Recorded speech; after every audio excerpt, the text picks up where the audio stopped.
Assalamualaikum warahmatullahi wabarakatuh. Jadi saya mau menjelaskan tentang materi sel elektrolisis. Jadi sel elektrolisis ini lanjutan dari materi sel volta. Tapi sebelum sel elektrolisis ini ada namanya deret volta sama kespontanan. Itu ada di PPT-nya Sir. Saya rasa boleh kalian pelajari sendiri. Nah, ini saya mau jelaskan karena waktu itu ini tidak ada di PPT. Sir menjelaskan pakai papan. Nah, lanjut. Sel elektrolisis ini terbagi menjadi dua, aturan katoda sama aturan anoda. Jadi ini isinya aturan-aturan saja. Nah, aturannya itu nanti kita pakai buat mengerjakan soal. Kita lanjut aturan katoda saja dulu. Nah, tapi sebelum itu ada istilah-istilah. Saya tulis memang istilah-istilah di aturan katoda. Yang pertama itu ada logam utama. Nah, logam utama ini ada 3 golongan. Terbagi 3 golongan. Yang pertama 1A itu ada Li, Na, K, Rb, Cs, dan Fr. Lanjut golongan 2A ada Be, Mg, Ca, Sr, sama Be. Ada juga golongan 3A yang terakhir. 3A itu Al saja. Terus ada istilah larutan sama lelehan. Kalau dia larutan berarti fasanya itu dia aqueous, AQ. Kalau lelehan yang fasanya L, liquid. Oke.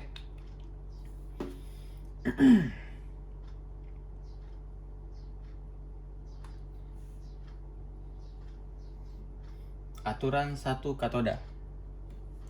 Semua ion dari larutan logam utama tidak akan tereduksi.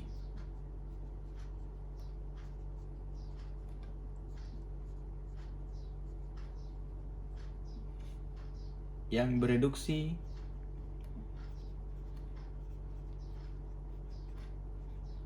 adalah air.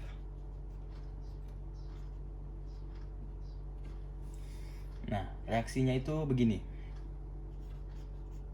2H2O fasa liquid tambah 2 elektron menghasilkan H2 plus dengan fasa gas, H2 netral tambah 2 OH min fasa aqueous.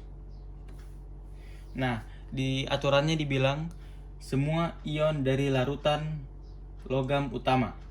Nah, larutan, kalau ada kata larutan berarti nanti kita tulis fasanya aqueous, terus dia bilang logam utama. Logam utama itu yang 3 golongan tadi. Jadi semua ion dari larutan logam utama tidak akan tereduksi. Yang bereduksi adalah air.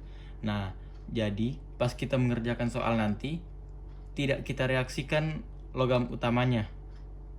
Kita pakai reaksi ini pas mengerjakan soal kalau dia itu logam utama terus fasanya larutan. Kita pakai reaksi ini. Oke. Lanjut aturan kedua.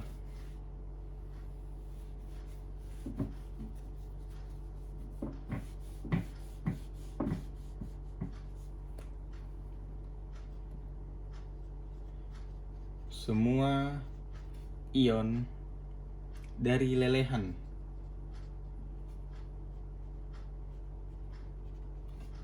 logam utama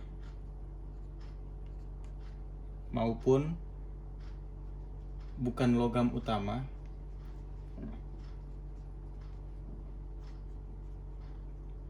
akan tereduksi.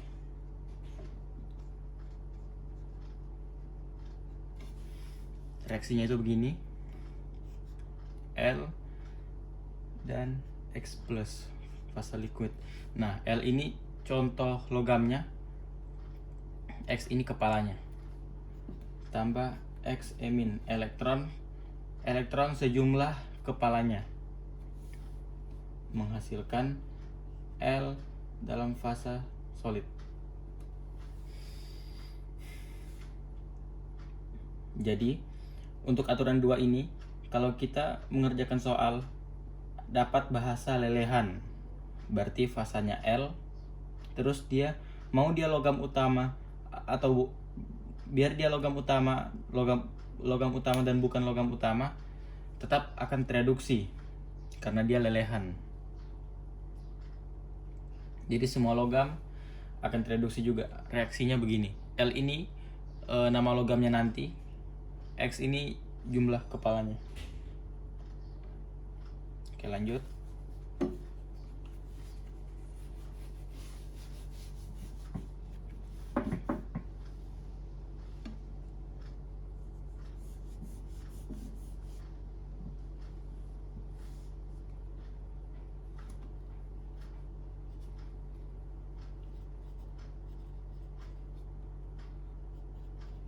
Semua ion dari larutan logam bukan utama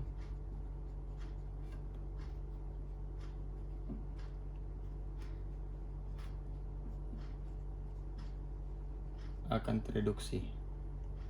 Reaksinya begini, M. Nah, ini hanya simbol. Kalau tadi L, ini M, terus kepalanya disimbolkan Y plus kan. Nah, tadi itu lelehan, fasanya L. Sekarang ini fasanya aqueous karena larutan. Tambah elektron sejumlah Y, sejumlah kepalanya, menghasilkan M dengan fasa solid.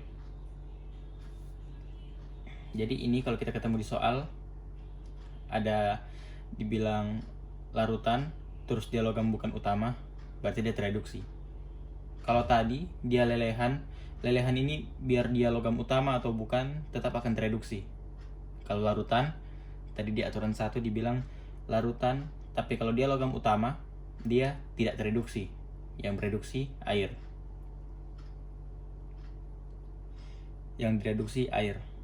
Kalau aturan 3 ini, semua ion dari larutan logam bukan utama akan tereduksi. Nah, yang terakhir keempat, ion sisa asam H+ akan tereduksi.